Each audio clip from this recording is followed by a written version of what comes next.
தென்காசி புதிய பேருந்து நிலையம் முன்பு 100% வாக்குப்பதிவை வலியுறுத்தி அமர் சேவா சங்கமும் மாற்றுத்திறனாளிகள் சங்கமும் இணைந்து நடத்திய இருசக்கர வாகன விழிப்புணர்வு பேரணியை மாவட்ட ஆட்சியர் கமல் கிஷோர் தொடங்கி வைத்தார்.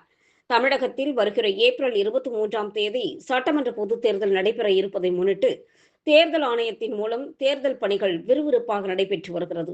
இந்த நிலையில்தான் பொதுமக்கள் 100% வாக்குப்பதிவை நிறைவேற்றும் விதமாக மாவட்டத்தின் பல்வேறு இடங்களில் விழிப்புணர்வு நிகழ்ச்சிகள் நடத்தப்பட்டு வருகின்றன. அந்த வகையில் தென்காசி புதிய பேருந்து நிலையத்தில் அமர் சேவா சங்கமும் மாற்றுத்திறனாளிகள் சங்கமும் இணைந்து நடத்திய இருசக்கர வாகன விழிப்புணர்வு பேரணியை நடத்தினார்கள். இந்த பேரணியை மாவட்ட ஆட்சியர் கமல் கிஷோர் கொடியேற்றி தொடங்கி வைத்தார். 100% வாக்குப்பதிவை நிறைவேற்றும் விதமாக உறுதிமொழி எடுக்கப்பட்டது. பேரணியின் போது மாற்றுத்திறனாளிகள் விழிப்புணர்வு பதாகைகளை ஏந்தி சென்றனர். புதிய பேருந்து நிலையத்தில் தொடங்கிய இந்த பேரணி குத்துக்கல் வலசை விளக்கு வரை சென்று முடிந்தது.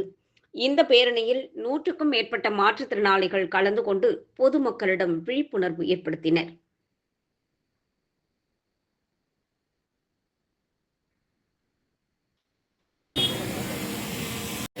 நம்முடைய நலன் கருதும் மரபுகளையும் சுதந்திரமான நியாயமான மற்றும் அமைதியான